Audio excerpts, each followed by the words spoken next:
오늘은 베드로전서 강해 6번째 시간입니다. 성장하는 삶에 대한 말씀을 함께 나누도록 하겠습니다. 생명이 있는 동식물은 모두 성장기가 있고 성장하도록 되어 있습니다. 특별히 사람은 건강하게 성장해야 합니다. 여러분의 아이가 여러분의 가정에 태어났는데 제대로 성장하지 않으면 그 가족들의 마음이 얼마나 안타깝겠습니까? 성장기가 되어서 제때 성장하는 그 모습을 보면서 가족은 더 기쁨을 가질 수 있는 것입니다. 오늘 이 시간에는 이 성장에 대한 말씀을 드리는데, 지난 시간에는 여러분들에게 베드로전서 1장 마지막 부분을 통해서 우리가 항상 있는 하나님의 말씀으로 거듭났다라고 하는 말씀을 드렸습니다.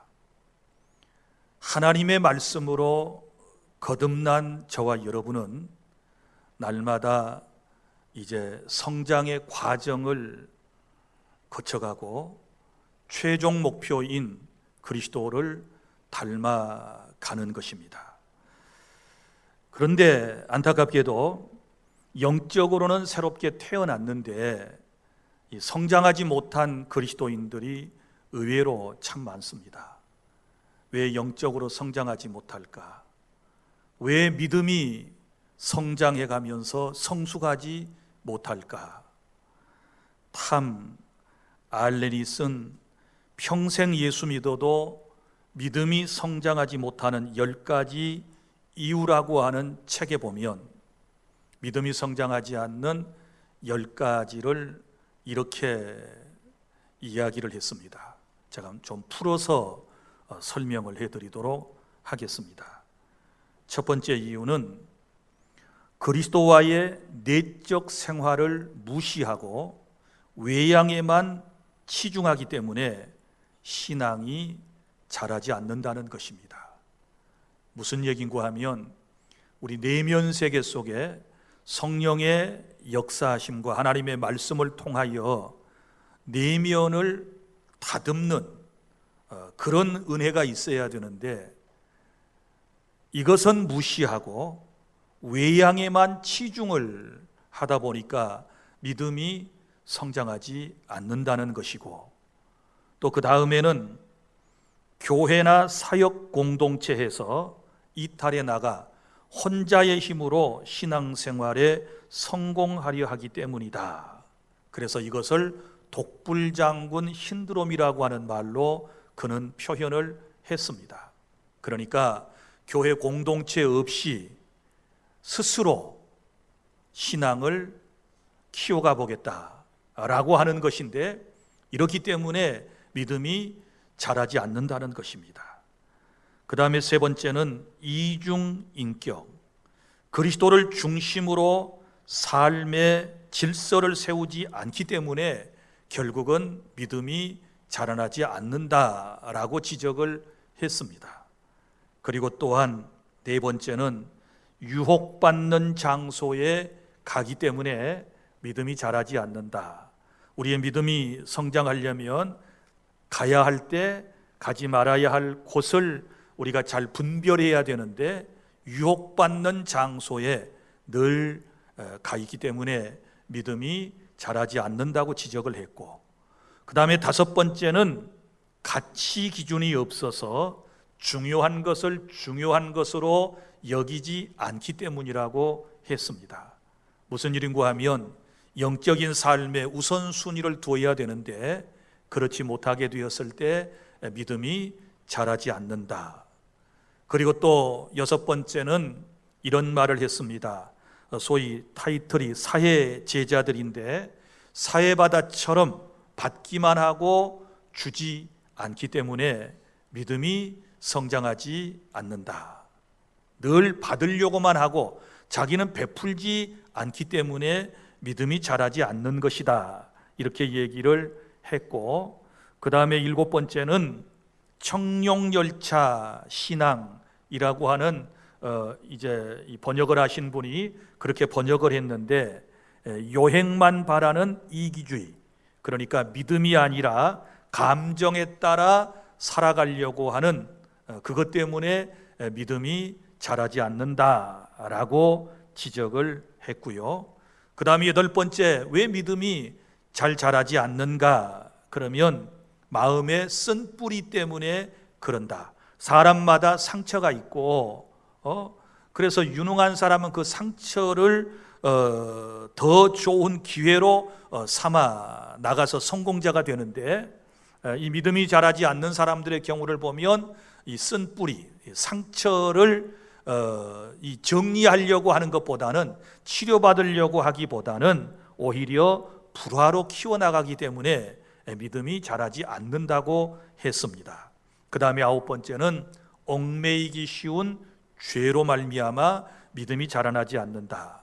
무슨 얘기인가 하면, 죄를 우리가 안 지을 수 없잖아요. 그러면 죄를 짓고 나면 즉시로 철저히 회개하고 처리를 해야 되는데, 그러지 아니하기 때문에 믿음이 자라나지 않는다. 그 다음에 10번째는 구원의 확신이 없기 때문이라고 했습니다. 한량없는 하나님의 은혜와 주님의 완전한 용서를 받아들이지 못하는 이런 안타까움은 결국은 구원의 확신을 가지지 못한다라고 지적을 한 것입니다. 사랑하는 성도 여러분, 오늘 저와 여러분의 간절한 소원 가운데 하나는 어찌하든지 우리의 믿음이 성장했으면, 영적으로 성장해가고 성숙해 갔으면 하는 그런 바람을 모두가 가지고 있습니다. 특별히 오늘 말씀을 전하는 저의 마음은 더욱 그러합니다. 오늘 또 하나님의 말씀을 통하여 여러분의 신앙생활이, 영적인 생활이, 믿음이 더욱 성장하고 성장과 함께 성숙해졌으면 하는 그런 간절한 바람으로 오늘 또 여러분들에게 말씀을 함께 나누고 있는데, 오늘 또 말씀을 들을 때 주의 성령께서 우리 가운데 역사하심을 통하여 여러분들의 신앙이 올곧게 성장하는 그런 은혜의 시간이 될 수 있기를 바랍니다. 자, 그러면 왜 우리의 신앙이 성장하지 않는가? 신앙이 성장하려면 어떻게 해야 될 것인가? 하나님께서 오늘 주신 말씀을 통해서 그 답을 얻기를 원합니다. 첫째로, 우리가 영적 성장을 위해서는 버려야 할 것들이 있습니다. 1절입니다.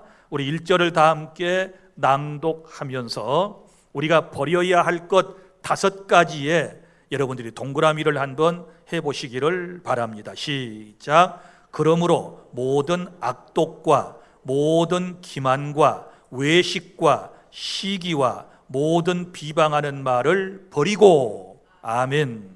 여기 5가지가 나왔지 않았습니까? 신앙의 성장을 위하여 버려야 할 5가지. 그 첫 번째가 무엇입니까? 모든 악독을 버리라. 악독이라고 그랬습니다. 독 가운데서도 정말 악한 독을 의미하는 것입니다. 온갖 종류의 형태와 악을 악독이라고 그러는데, 여러분, 이런 것입니다. 악독이라고 하는 것은 상대에게 원한을 품고, 그 다음에 상대를 증오하고, 그리고 상대를 미워하며 그에게 나쁜 일이 일어나기를 바라는 악한 소원을 뭐라고 그러냐? 악독이라고 그래요. 사랑하는 성도 여러분, 이런 마음을 품고 있으면 절대로 영적 성장이 일어나지 않습니다. 에베소서 4장 31절, 너희는 모든 악독과 노함과 분냄과 떠드는 것과 비방하는 것을 모든 악의와 함께 버리라, 이렇게 말씀을 하셨습니다. 여러분, 나만 잘 되고 다른 사람이야 어찌 됐든 상관이 없고 내가 미워하는 사람은 망해야 한다라고 하는 이런 악독한 마음을 품고 있으면 어찌 여러분의 신앙생활에 진보가 있겠습니까? 어떻게 여러분들의 믿음이 성장할 수 있겠습니까? 오늘 말씀을 듣는 이 시간에 이 모든 악독을 내버리는 그런 은혜가 있기를 바랍니다. 그 다음에 두 번째는 모든 기만을 버리라, 이렇게 말씀을 했습니다.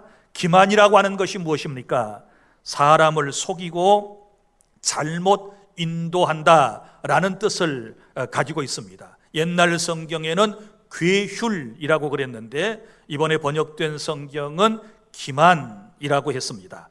헬라어의 뜻의 의미는 이런 뜻을 가지고 있습니다. 낚시꾼이 낚시를 할 때 낚시바늘이 보이지 않게 미끼를 끼워서 물고기를 잡는 것처럼 미끼로 잡는다. 기만이 무엇이냐? 미끼로 잡는다, 이런 뜻을 가지고 있거든요. 그러니까 자기의 목적을 달성하기 위해 거짓되고 간사한 말로 남을 속이는 교활하고 음흉한 마음을 기만이라고 그러는 것입니다. 사랑하는 성도 여러분, 예수님을 믿는 우리들의 마음속에 이런 마음이 있어서는 안 되는 것입니다. 여러분, 기만을 이제 우리는 정말 버려야 되는데 이런 거예요. 다른 사람의 무지함과 약점을 이용해서 속이고 자기 자신은 이득을 얻고 그리고 남에게 피해를 주는 것이 기만이기 때문에 이것을 우리는 반드시 버려야 돼요. 그래야 우리가 하나님과 더 가까워질 수 있고 영적인 세계에 더 깊이 들어갈 수 있고 우리의 믿음이 자라날 수 있다는 사실을 믿으시기를 바랍니다. 그리고 세 번째 버려야 할 것이 무엇이라고 그랬습니까? 외식이라고 그랬습니다. 외식이 무엇입니까? 겉과 속이 다른 행동을 외식이다, 이렇게 말하는 것입니다. 그러니까 말과 행동이 다른 것이지요. 이럴 수 있습니다. 하나님을 사랑한다라고 말하면서 세상을 더 사랑하는 삶을 살아가면 외식이겠지요. 그리고 하나님을 따르는 척, 순종하는 척 하면서 결국은 자기 방식대로 살면 이것 또한 외식인 것입니다. 사람을 배려하고 사랑하는 척 하면서도 마음속에는 교만이 꽉 들어차서 은근히 그를 무시하고 비웃는 것은 외식입니다. 겉으로는 미소를 보이지만 속 마음으로는 미워하는 것, 이것은 외식인 것입니다. 믿음이 있고 기도하는 척하고 영적인 사람인 양 다른 사람에게 자신을 소개하지만 실제로는 믿음도 없고 기도도 하지 아니하고 육을 따라 살아가는 사람을 외식하는 사람이다, 이렇게 말할 수 있을 것입니다. 여러분, 겉으로는 친절하게 보이지만은 실제로는 상대에 대하여 아무런 관심도 없는 것, 이것은 외식인 것입니다. 사랑하는 성도 여러분, 다른 사람에게 잘 보이기 위해 환심을 사고 나면 결정적인 순간에 자기의 유익을 챙기는 사람들은 모두가 다 외식하는 사람이다 라고 하는 것이지요. 우리 신약성경 마태복음 23장 25절부터 27절까지 말씀에 보면 우리 예수님께서 외식하는 사람들에게 책망하는 말씀이 나옵니다. 거기 보면 외식하는 서기관과 바리새인들에게 예수님께서 이렇게 말씀을 하셨습니다. 잔과 대접의 겉은 깨끗하되 그 안에는 탐욕과 방탕으로 가득하다 라고 말씀을 하셨고, 그들에게 너희들은 회칠한 무덤과 같다고 말씀을 하시면서 겉으로는 아름답게 보이지만 그 안에는 죽은 사람의 뼈와 모든 더러운 것이 가득하다고 예수님께서 책망을 하셨습니다. 사랑하는 성도 여러분, 우리의 삶이 어떻습니까? 이런 회칠한 무덤처럼 외식하는 삶은 아닙니까? 늘 저 자신도 말씀의 거울 앞에서 나를 바라봅니다. 내가 외식하는 서기관과 바리새인이 아닌가? 겉으로는 경건한 체하고 겉으로는 사랑이 넘치는 체하고 겉으로는 인정이 넘치고 겉으로는 원만한 이제 인격을 소유한 사람처럼 보이지만, 그러나 내가 내 내면 세계를 볼 때는 이러한 여러 가지 면들이 없지 않다는 것을 제가 깨닫고 늘 하나님 앞에 무릎을 꿇을 때가 있습니다. 사랑하는 성도 여러분, 우리는 외식하는 마음을 가지고서는 절대로 우리의 믿음이 성장할 수 없습니다. 그럼 외식의 반대는 무엇일까요? 진실이지요. 그리스도인은 그리스도 안에서 진실한 삶을 살 때 우리의 영혼은 깨끗해질 수 있는 것이고, 우리는 더욱 하나님을 정말 영화롭게 하고 예수 그리스도의 성품을 닮아가는 그런 삶을 살아낼 수 있는 줄 믿으시기를 바랍니다. 그 다음에 네 번째, 또 우리가 버려야 할 것이 무엇이라고 말씀을 합니까? 시기라고 말씀을 하고 있습니다. 여러분, 시기는 그렇게 단순한 것이 아닙니다. 시기는 다른 사람이 가진 것을 탐하는 것을 시기라고 그럽니다. 탐하는 것, 욕심을 내는 것. 그 다음에 또 하나는 그 사람이 가진 것을 내가 원하는 것, 탐하고 원하고, 그리고 더 나아가 그를 미워하는 것을 시기라고 그래요. 여러분, 이것이 시기심이에요. 이런 마음이 우리에게 없을까요? 다 우리의 마음속에 이런 시기심이 있습니다. 여러분, 시기심은 반드시 버려야 돼요. 왜냐하면 시기심은 죄로 연결이 되기 때문에 그래요. 우리 구약성경 창세기에 보면 가인과 아벨에 대한 얘기가 나오지 않습니까? 이 사람들은 형제였습니다. 두 사람이 하나님께 제사를 드렸습니다. 가인과 아벨의 제사를 여러분이 잘 알고 있지 않습니까? 그런데 하나님께서 아벨의 제사는 응답하셨지만 형 가인의 제사는 응답치 않으셨거든요. 그때에 가인의 마음속에 시기심이 생겼어요. 그래서 결국은 동생을 돌로 쳐 죽이지 않습니까? 시기심이 이렇게 발전되면 결국은 살인까지 하게 되는 거예요. 또 여러분, 구약 성경에 보면 사울 왕과 다윗에 대한 이야기를 생각해 보십시오. 사울 왕은 시기심이 많은 사람이었습니다. 자, 충신인 다윗을 얼마나 시기했는지 모릅니다. 그것은 어느 날 어떤 여인들이 이제 노래를 지어 부르는데, 사울이 죽인 자는 천천이고 다윗이 죽인 자는 만만이로다 하는 노래를 부르는 거예요. 그러니까 왕인 자기에게는 천천만 돌리고 신하인 목동 출신인 다윗에게는 만만을 돌리게 될 때 마음이 틀어졌어요. 그래서 시기심이 생겼습니다. 그때부터 이 충성스러운 신하인 다윗을 죽이려고 하지 않습니까? 여러분, 시기심이 생기면 사람을 죽이려고 그러는 거예요. 이런 마음을 가지고서야 어떻게 믿음이 여러분 올곧게 성장할 수 있겠습니까? 오늘은 버리고 가시기를 바랍니다.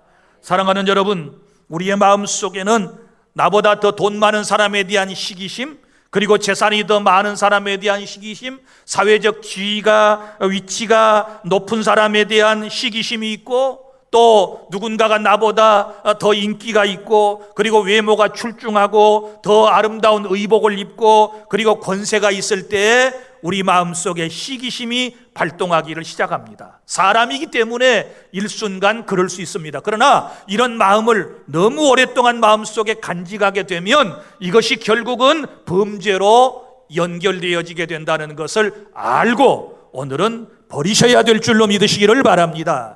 이런 마음 가지고 있으면 믿음 절대로 성장하지 않습니다. 절대로 영적인 그리스도인이 될 수 없습니다. 하나님의 영광을 드러낼 수 없습니다. 그러므로 버려야 되는 것입니다. 그 다음에 다섯 번째, 우리가 또 버려야 할 것 한 가지 더 있습니다. 모든 비방하는 말을 버리고, 이렇게 말씀을 했습니다. 여러분, 비방이 무엇입니까? 다른 사람을 비난하는 것이 비방입니다. 다른 사람을 나쁜 기준을 가지고 판단하는 것을 비방이라고 그럽니다. 뒤에서 욕하고 쑥덕대고 정죄하고 그가 하는 모든 것에 대하여 불평하는 것을 비방이다, 이렇게 말할 수 있을 것입니다. 비방은 남의 허물이나 약점을 들춰내고 그것으로 비난하며 악평하는 이런 잘못된 습성을 가지고 있는 것입니다. 사랑하는 성도 여러분, 모든 비방하는 말은 이제부터 버리셔야 하는 것입니다. 우리 그리스도인들이 신앙생활을 잘하려면 늘 말 조심하는 것이 상책이에요. 우리 은혜 까먹는 거 다 말로 까먹잖아요. 그래서 무릇 은혜로운 말만 해라, 덕스러운 말만 해라. 야고보서에서도 강조하는 게 언어에 대한 얘기가 아니겠습니까? 그러므로 믿음 생활을 바로 하고 여러분의 믿음이 올곧게 성장하기를 원하신다면 비방하는 말을 당장에 멈추시고 이제는 사랑하고 축복하고 배려하고 용기를 주는 격려의 말을 사용하는 그런 은혜를 받으실 수 있기를 바랍니다. 사랑하는 성도 여러분, 영적 성장을 저해야 하는 이 5가지 잘못된 것들, 악독, 기만, 외식, 시기, 비방을 꼭 버리셔야 돼요. 사실 생각해 보면 신앙생활의 새 출발이라고 하는 것은, 은혜로의 세계로 우리가 들어간다라고 하는 것은 버림에서부터 시작이 되는 것입니다. 우리가 새로운 영적 탄생을 했으면, 새 생명을 얻었으면, 우리가 거듭났으면 이제 새로운 세계가 우리에게 열려졌고 우리는 하나님의 나라를 보았고 믿음으로 하나님의 나라를 얻었고 이제 하나님의 나라에 들어가게 될 것입니다. 그러면 거듭난 이후에 우리의 인생의 최고의 가치는 하나님의 나라이지요. 하나님의 나라보다 더 소중하고 귀한 것이 어디에 있겠습니까? 그렇다면 하나님 나라에 들어가는데 불필요한 부질없는 모든 것들은 버려야 될 줄로 믿으시기를 바랍니다.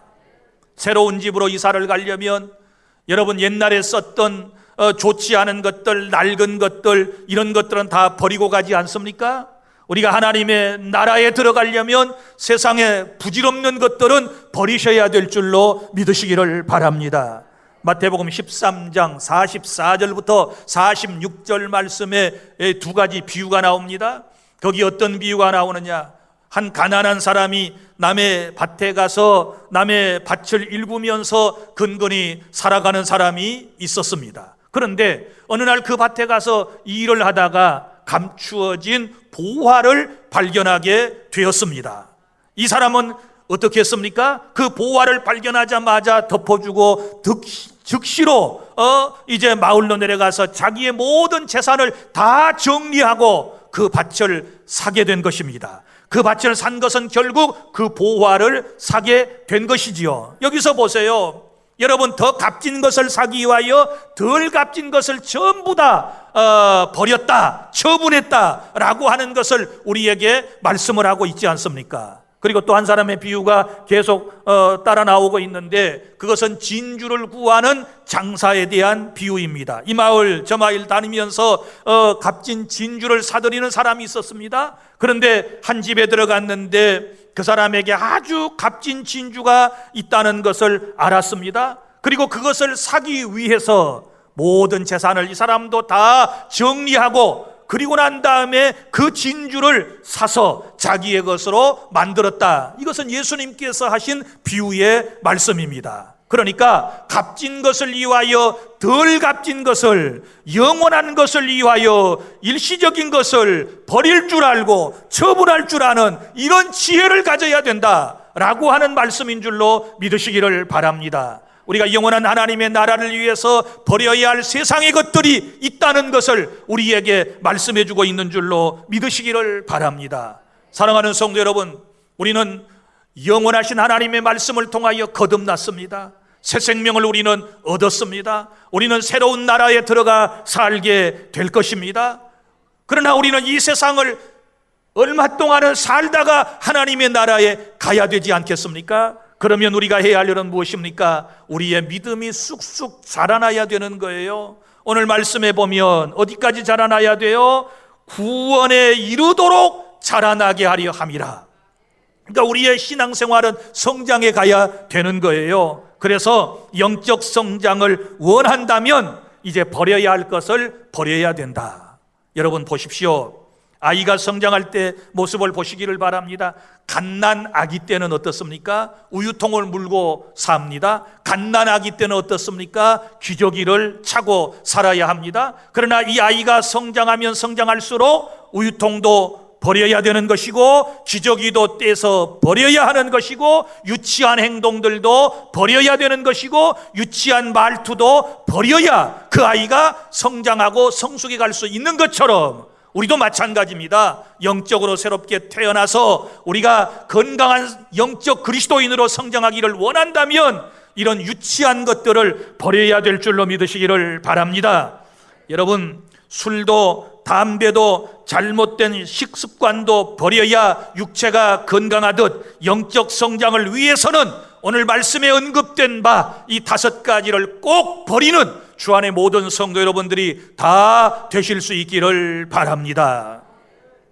둘째로, 영적 성장을 위해서 해야 할 것이 있습니다. 이제 버릴 것을 버리고 해야 할 것이 있는데 2절부터 본문의 3절까지 말씀입니다. 다 함께 시작. 갓난 아기들 같이 순전하고 신령한 젖을 사모하라. 이는 그로 말미암아 너희로 구원에 이르도록 자라게 하려 함이라. 너희가 주의 인자하심을 맛보았으면 그리하라. 아멘.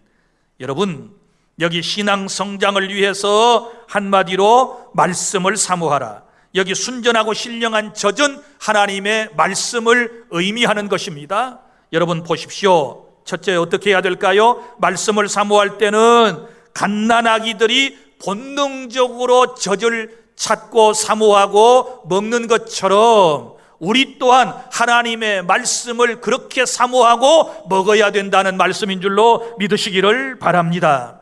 아이가 태어나면 어때요? 본능적으로 엄마의 젖을 찾습니다. 그리고 엄마의 젖을 먹고 자라나게 되는 것입니다. 우리가 영적으로 거듭났으면, 새롭게 탄생했으면, 내 영의 사람이 살아나려면 본능적으로 하나님의 말씀을 사모하고 본능적으로 하나님의 말씀을 먹어야 우리의 영혼의 속사람이 건강하게 자라나게 될 줄로 믿습니다. 육의 사람은 육신의 음식을 먹어야 삽니다. 영적인 사람은 영의 음식을 먹어야 삽니다.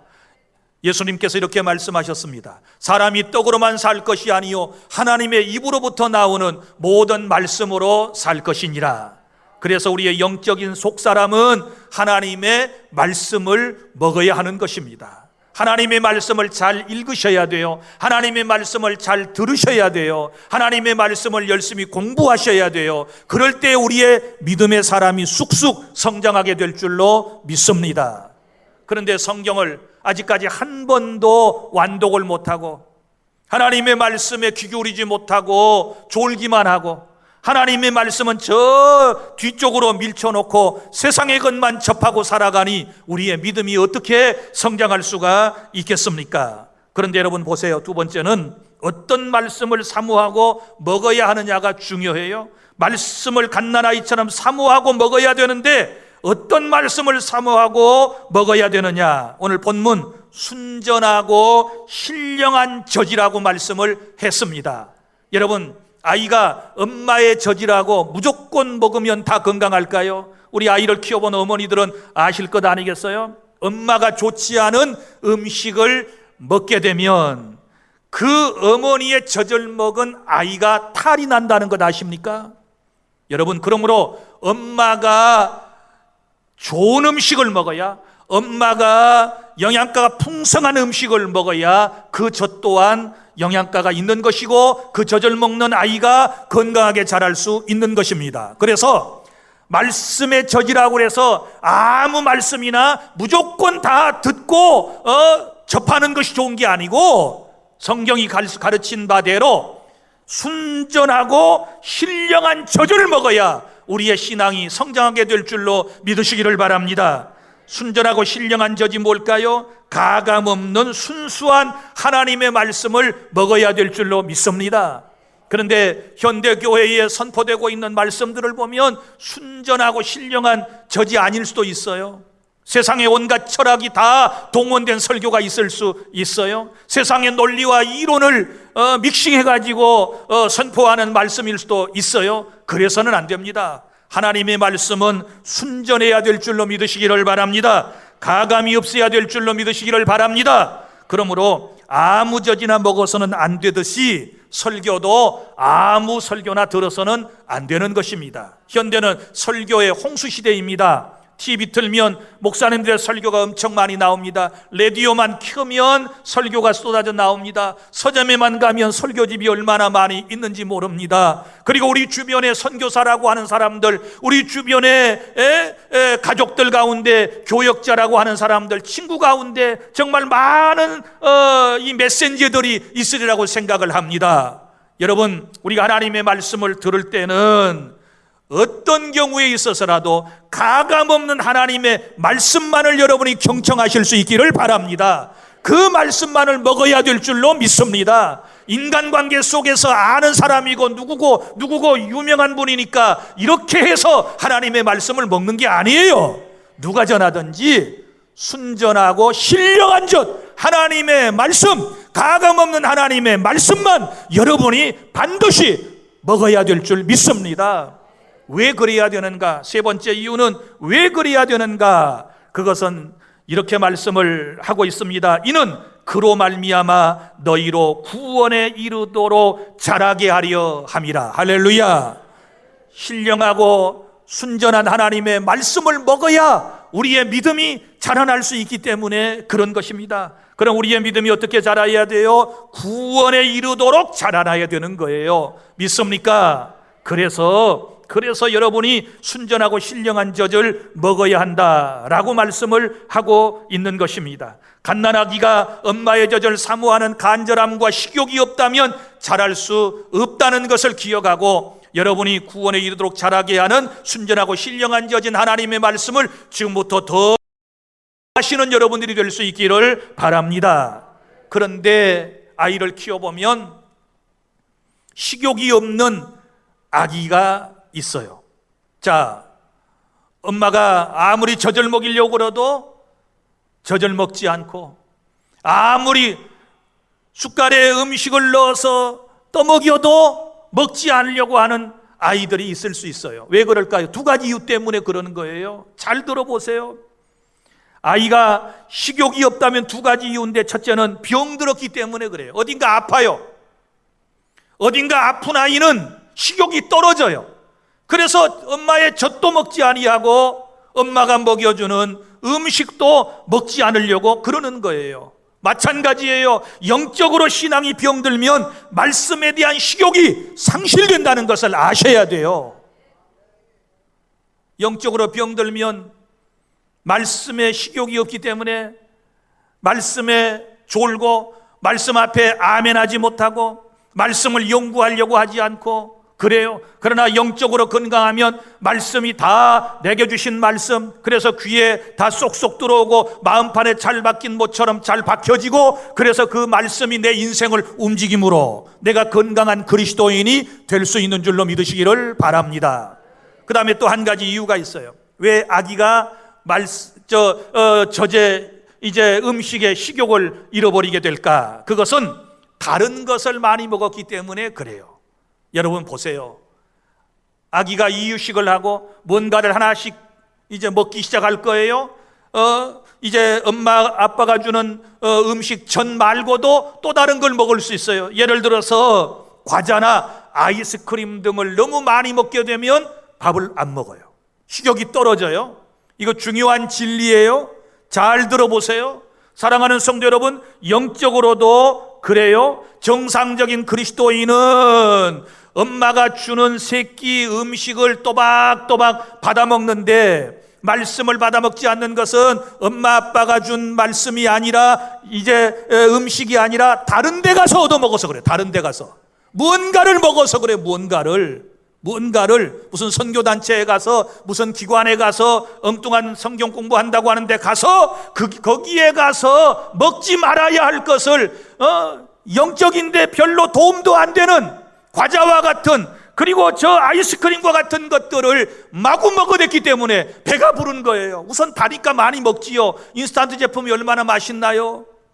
그러나 여러분, 그의 건강에는 별로 도움이 되지 않듯이 영적인 삶에는 여러분 별로 달기 단 말씀, 우선 먹기 좋은 말씀이 별로 도움이 안 돼요.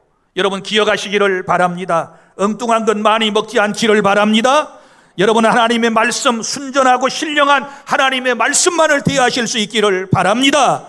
그것이 내 신앙의 건강을 유지하는 비결이고 내가 사는 비결이라는 것을 꼭 기억해 주시기를 바랍니다. 이제 여러분, 먼저 말씀을 드렸던 5가지 악독과 기만과 외식과 시기와 비방으로 가득 차 있던 내 마음을 다 이제는 비워내고 순전하고 신령한 하나님의 말씀으로 채워나가시면 우리는 건강하게 될 줄로 믿습니다. 신앙이 쑥쑥 자라게 될 줄로 믿으시기를 바랍니다. 그리고 또 3절에 보면 우리가 하나님의 말씀을 간절히 사모하는 이유는 우리의 믿음이 성장하기 때문이고, 그 다음에는 이렇게 나와요. 너희가 주의 인자하심을 맛보았으면 그리하라. 자, 하나님의 말씀을 통하여 주의 사랑을 깨닫기 때문이라는 뜻이에요. 무슨 얘기인가 하면 너희가 주의 인자하심, 인자는 사랑의 또 다른 말이에요. 자, 하나님의 사랑을 말씀을 통하여 맛보았다 그랬지요. 맛보았으면, 자, 원문에는 맛보았으니가 더 정확한 해석이에요. 맛보았으니, 자, 그리하라는 말은 무슨 말일까요? 사모해라. 자, 하나님의 말씀을 통하여 하나님의 사랑을 깨달았으니 더욱 하나님의 말씀을 사모하여라. 할렐루야. 그러니까 음식도 먹어본 사람이 더 잘 먹는다고, 하나님의 말씀도 마찬가지예요. 말씀을 통하여 하나님의 사랑을 깨닫는 사람이 더 하나님의 말씀을 사모하게 될 줄로 믿으시기를 바랍니다. 매 주일마다 이 자리에 나와서 하나님의 말씀을 통하여 은혜를 받는 사람들은 깨달은 게 있어요. 하나님의 말씀의 맛을 보았어요. 여러분들이 맛을 보았어요. 그 하나님의 말씀으로 일주일을 버텨냈어요. 지금까지 험한 인생을 힘들지만 버텨내고 살 수 있는 거예요. 그래서 더 오늘도 하나님의 말씀을 사모하게 되는 줄로 믿으시기를 바랍니다. 할렐루야. 사랑하는 성도 여러분, 이제 우리가 하나님의 말씀을 사모하고 이 말씀에 신령한 꼴을 먹어야 우리의 믿음이 성장한다고 그랬는데, 하나님의 말씀은 도대체 어떤 말씀일까요? 디모데후서 3장 16절 말씀, 성령의 감동으로 된 것으로 교훈과 책망과 바르게 함과 의로 교육하기에 유익한 말씀이라고 했습니다. 그래서 내가 바르게 되어, 내가 의롭게 되어, 내게 유익하게 되는 것이 하나님의 말씀인 줄로 믿으시기를 바랍니다. 시편 119편 11절, 성도들을 올바로 살게 해주시는 것이 하나님의 말씀이고, 시편 119편 105절, 우리의 삶을 윤택하게 해주는 것이 하나님의 말씀이고, 요한계시록 1장 3절, 우리를 복되게 하는 것이 하나님의 말씀인 줄로 믿으시기를 바랍니다. 이제 말씀을 맺겠습니다. 사랑하는 성도 여러분, 예수님을 믿는 사람은 물과 성령으로 거듭나서 영적인 삶이 시작되었습니다. 새로운 탄생을 했습니다. 자, 태어난 사람은 건강하게 자라나야 하듯이 우리의 영적인 모습과 우리의 삶 또한 건강해야 될 줄 믿으시기를 바랍니다. 우리의 영적 성장을 방해했던 것들을 버리고 이제는 하나님의 말씀으로 건강하게 성장, 성숙해가는 우리 주 안의 모든 성도 여러분들이 다 되시기를 바랍니다. 우리의 영적 성장의 최종 목표는 그럼 무엇일까요? 에베소서 4장 15절, 오직 사랑 안에서 참된 것을 하여 범사에 그에게까지 자랄지니라. 할렐루야. 예수님을 닮아가는 것이 성장의 최고 목표인 것입니다. 믿습니까? 얼마나 신앙생활을 오래 하고 교회에서 무슨 직분을 맡았느냐가 중요한 것이 아니라 내가 예수님을 얼마나 닮아갔느냐, 닮지 못했느냐라고 하는 것이 중요한 거예요. 그래서 우리의 성장의 최종 목표는 예수님처럼 되는 것이에요. 예수님을 닮아가는 것이에요. 그래야 우리가 그리스도인으로서 이 땅에서 하나님의 영광을 위하여 살아갈 수 있는 줄 믿으시기를 바랍니다. 기도하겠습니다.